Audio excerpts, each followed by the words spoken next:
உங்களுடைய உயிர் முதிர்ச்சி அடையும் பொழுது, உங்களுடைய உணர்ச்சிகள் முதிர்ச்சி அடையும் பொழுது, இந்த ஓவரான ஹார்மோனல் அப்ஸ் அண்ட் டவுன்ஸ் எல்லாம் அடங்கிங்க. வெறும் இந்த ஹார்மோனல் பிரஷர்னால நீங்க வாழ்க்கையை பாக்குறீங்க இல்லையா, அந்த பார்வை முழுமையானது இல்லை அப்படின்னு புரியும் பொழுது, அந்த ஹார்மோனல் பிரஷர்னால சினிமால காட்டுற அந்த நாடக காதல், ஹார்மோனல் பிரஷர்னால வர்ற காதல் எல்லாமே நாடக காதல் தான். ஏன்னா நாடகங்களை பார்த்து அந்த பிம்பங்களை மனதில் உள்வாங்கி அந்த பிம்பங்களை வைத்துக்கொண்டு, கற்பனைகளை வைத்துக்கொண்டு உருவாகின்ற எல்லா காதலும் நாடக காதலே.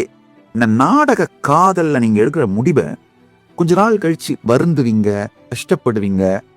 அது மட்டும் இல்லாம திருமணம்னு நடந்துட்டு உடையும் பொழுதுங்கயா, 2 பேருமே எமோஷனலா உடைஞ்சு போய் வித்ட்ரா ஆயிடுறீங்க.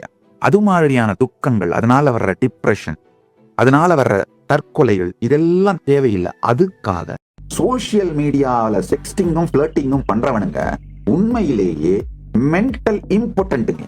சும்மா எப்ப பார்த்தாலும் இல்ல நான் ஒரு பொண்ணை உயிருக்கு உயிரா காதலிச்சவன் என்னைய மாத்திட்டா சாமி, நான் ஒரு பையனை உயிருக்கு உயிரா காதலிச்சவன் என்னைய மாத்திட்டு வேற ஒரு பொண்ணோட கல்யாணம் பண்ணிட்டா சாமி. இதெல்லாம் முழுக்க ஃப்ராடு, முழுக்க போய். இந்த 90s kids love failure story எல்லாம் நம்பறதுக்கு வேற எவனாவது இருப்பான், அவனை போய் பார்த்து பேசிக்கோங்க, சொல்லிக்கோங்க. சுய பச்சாதாப கதைகள் சொல்லுகின்ற அனைவருக்கும் ஒரே ஒரு விஷயம் தான் செய்யப்பட வேண்டும், பிஞ்ச செருப்படுத்து அடி அடிக்கிறது. அதான் செய்யப்படணும். உங்களை எவன் ஏமாத்தினாலும் நீங்க உள்ளுக்குள்ள ஸ்ரத்தை இல்லாமல் ஏமாற்றுவதற்கு தயாராக இருந்தீர்கள், அவன் முந்திக்கிட்டான், அவ்வளவுதாங்க. இதெல்லாம் பரமசத்தியம், மாற்றவே முடியாது. உடனே எமோஷனலா மெசேஜ் போடாதீங்க. என்ன சாமி உங்களுக்கு என்ன பத்தி தெரியாது, என் வாழ்க்கையில் அப்படிலாம் கிடையாது, நீங்க சொல்றதெல்லாம் உண்மை கிடையாது, வேக வேகமா கொந்தளிச்சு டைப் பண்ண ஆரம்பிக்காதீங்க. பரமசத்தியங்கள் மாறுவதில்லை. அவ US மாப்பிள்ள கிடைச்ச உடனே டாட்டா காட்டிட்டு போயிட்டா சாமி. இந்த மாதிரி லூசுத்தனமா உட்காந்து 90s கிட்ஸ் சுய பச்சாதாப பொய்களை எல்லாம் கிட்ட சொல்லிட்டு இருங்க. அப்ப மொட்டை பசங்களாவே சுத்திட்டு இருங்க, அவ்வளவுதான். அந்த காலகட்டத்தில் உங்களுக்கும் அவ்வளவுதான் மெச்சூரிட்டி இருந்தது. நீங்களும் அப்படி இப்படிதான் சுத்தி பார்த்துட்டு பிரேக்கப் மெசேஜ் வேக வேகமா டைப் பண்ணி அனுப்பிச்சிடுறது. அந்த மூட்லாம் செட்டில் ஆன பிறகு அவன் பார்க்கல அப்படின்னு உடனே டெலிட் பண்றது. அவனா 10 பிள்ளைங்களோட சேட் பண்ணிட்டு இருக்கிறதுனால உங்க மெசேஜ் பார்த்துக்க மாட்டான்.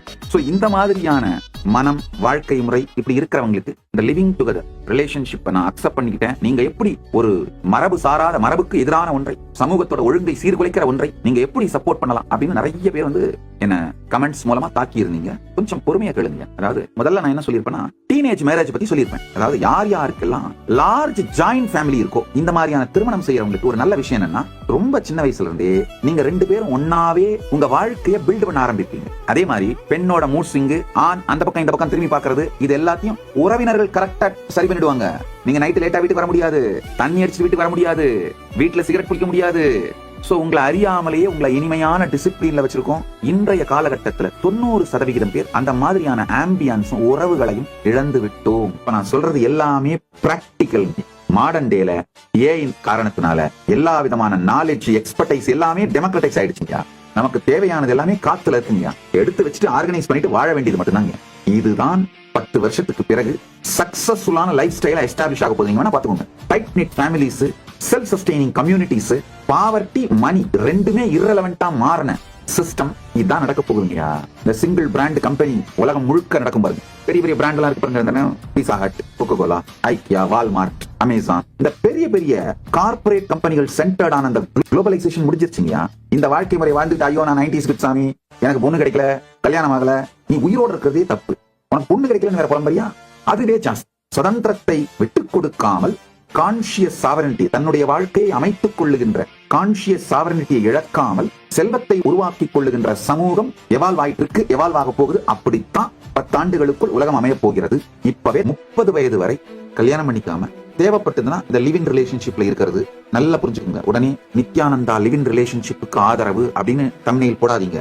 நான் என்ன சொல்ல வரேன்னா, உங்களுடைய உணர்ச்சிகள் முதிர்ச்சி அடையும் பொழுது இந்த ஓவரான ஹார்மோனல் அப்ஸ் அண்ட் டவுன்ஸ் எல்லாம் அடங்கிங்க.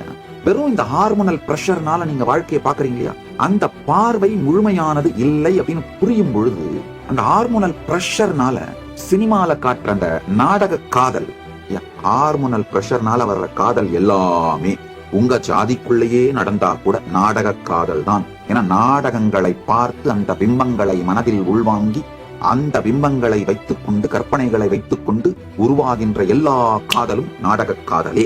இந்த நாடக காதல்ல நீங்க எடுக்கிற முடிவை கொஞ்ச நாள் கழிச்சு வருந்துவீங்க, கஷ்டப்படுவீங்க. அது மட்டும் இல்லாம திருமணம்னு நடந்துட்டு உடையும் பொழுதுங்க 2 பேருமே எமோஷனலா உடைஞ்சு போய் வித்ட்ரா ஆயிடுறீங்க. அது மாதிரியான துக்கங்கள், அதனால வர்ற டிப்ரெஷன், அதனால வர்ற தற்கொலைகள், இதெல்லாம் நன்றாக புரிந்து கொள்ளுங்க. வாழ்க்கையோட ஒரு அடிப்படை பாடம் சொல்றேன், கேட்டுக்கோங்க. வாழ்க்கையில சில உறவுகள் உங்களை ஏமாத்துவாங்க. சில பேர் உங்ககிட்ட பணம் வாங்கிட்டு திருப்பி கொடுக்க மாட்டாங்க. சில பேர் திருடிட்டே கூட போவாங்க. இந்த மாதிரி நிகழ்வுகள்லாம் நடக்கும். ஆனா don't shrink in the name of security, expand for life. என்னை எத்தனை பேர் முதுகில் குத்தினார்களோ அதை விட அதிகமாக நீங்கள் முதுகில் குத்தப்பட்டிருக்க மாட்டீங்க.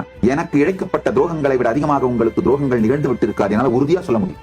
ஆனாலும் மனிதர்களை நம்புவதிலிருந்தும் உறவுகளை உருவாக்குவதிலிருந்தும் உறவுகளின் மீது ஸ்ரத்தையோடு இருப்பதிலிருந்தும் நான் பின்வாங்கியதே கிடையாது.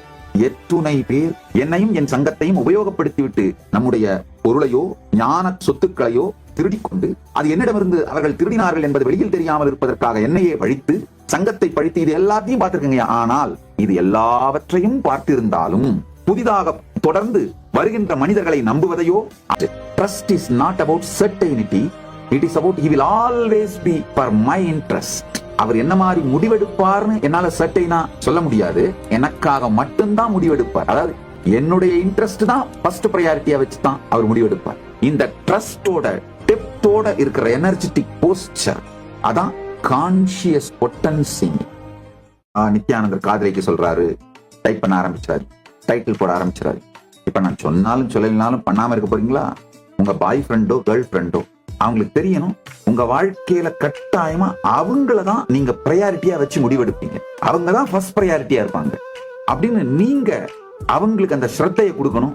அதே மாதிரி அவங்க அந்த பையனா என்ன ஏன் நான் தான் அவன் லைஃப்ல ஃபர்ஸ்ட் பிரையாரிட்டி, அப்புறம் தான் மீதி எல்லாம் அந்த மாதிரிதான் முடிவெடுப்பான்ப்பா, திங்க் பண்ணுவான்ப்பா அப்படின்னு அவர் உங்களுக்கு கொடுக்கிற கான்பிடன்ஸ், நீங்க உங்களுக்கு அவருக்கு கொடுக்கிற கான்பிடன்ஸ், இந்த ட்ரஸ்ட். இதுல பிரச்சனை என்னன்னா முதல்ல அவன் எனக்கு அந்த ட்ரஸ்ட்டை கொடுக்கட்டும், நான் அப்புறமா அவனுக்கு அந்த ட்ரஸ்ட்டை கொடுக்குறேன். நடக்காது. நாம் துவங்குவதுதான் நம்மை தேடி வரும். நாம எந்த உணர்வோட ஆரம்பிக்கிறோமோ அந்த உணர்வு நிலையில இருக்கவங்க தான் நம்மளை தேடி வருவாங்க. இந்த ஸ்ரத்தையை நீங்கள் கொடுங்கள். இந்த ஸ்ரத்தை உங்களுக்கு வருகின்ற உறவை உருவாக்குங்கள். அந்த உறவின் பாவம் இந்த தலைமுறை 90s கிட்ஸ், ஜென்சிலாம் இந்த ட்ரஸ்டையே இழந்துட்டீங்க. வாழ்க்கையில எந்த உறவு மீதும் இந்த மாதிரி ஒரு ஆழமான ட்ரஸ்ட் இல்லாம ஒரு ரொம்ப ஆழமில்லாத ஒரு வாழ்க்கையா போயிட்டீங்க. ரொம்ப கஷ்டமா இருக்கு பார்க்கும்போது. அந்த சீப் த்ரில்ஸும் இமீடியட் கிராட்டிபிகேஷனும் பரபரன்னு இப்ப என்ன நடக்கும், இப்ப என்ன இன்னைக்கு நான் கேட்கறத கொடுக்கலன்னா பிரேக்கப், இன்னைக்கு எனக்கு அட்டென்ஷன் கொடுத்து என் மூட் ஸ்விங் அட்டென்ட் பண்ணலனா பிரேக்கப், இல்ல இன்னைக்கு நான் கூப்பிடுற இடத்துக்கு என் கேர்ள் ஃப்ரெண்ட் வரலன்னா பிரேக்கப், இல்ல இவளை விட பெட்டரான ஒரு பொண்ணை பார்த்துட்டா பிரேக்கப், இல்ல இவளை விட ஒரு பெட்டரான பையனை பார்த்துட்டா பணக்கார பையனோ இல்ல வேற ஒரு விதத்துல பெட்டரான பையனை பார்த்துட்டா பிரேக்கப். சோ இது மாதிரியான நான் இந்த பிசிக்கல் பாலிகேமி பத்தி பேசல, மென்டல் பாலிகேமி பத்தி பேசுறேன். இந்த மென்டல் பாலிகேமி என்ன பண்ணும்னா உங்களை வேறு அருந்த மனிதனாகிடுங்க.